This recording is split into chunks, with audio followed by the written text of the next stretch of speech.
and stopped this individual in the front of the apartment complex, and did so in such a heroic fashion. Got him out of the car. It didn't become violent. He was able to be detained peacefully until HPD got here to detain him and begin our investigation. It's just, when you have scenes like this, it's truly tragic. And today is a really terrible day for Houston because we are going to leave this scene and go to another fatality of another young child. So it's a great reminder to everybody out there that drinking and driving they never mix well. It's the stupidest, most preventable thing to do, and things like this happen when you make those kind of choices. Now, the suspect, does he live in this complex, or was he coming through? We don't believe that he lives here. We believe that he does have a reason to be here.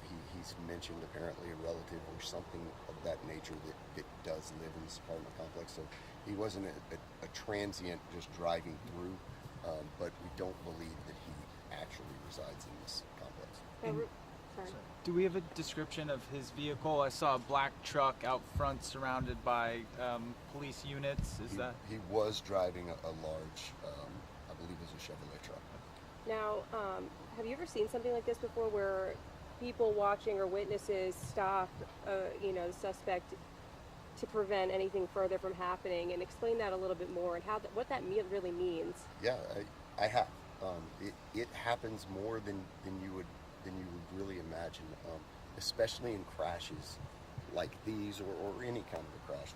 We see people flee those scenes a lot, actually, and citizens routinely step up and they prevent that person from leaving, and that's a big deal because just like in this case, we're able to conduct the DWI portion of this investigation. We're able to hopefully down the line see more justice for this young boy and his family because they stopped him, because we were able to determine whether or not he was intoxicated, as opposed to catching him 2 or 3 days later. And the HPD's hit and run division is fantastic at actually going and getting them, but being able to stop them at the scene and explain why they ran, why they tried to run, it's another level of just answers that these families need. Last question. Now, 2 young people in one evening.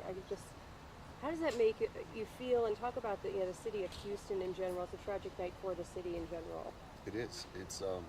It's tragic for our entire community. Everybody that's going to see this or read about this is going to feel some pain of what this family's feeling. And we have 2 of them in one day.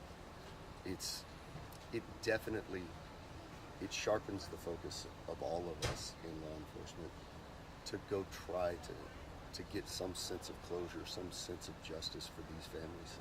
And that's what we're going to do. We work with our Houston Police Department partners in this, and we're here from the very beginning, and we go all the way until we hopefully seek a conviction and get a conviction on this person.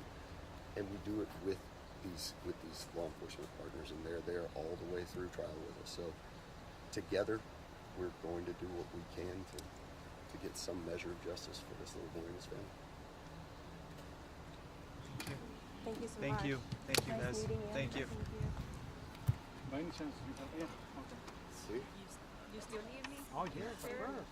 Muy importante. He said he speaks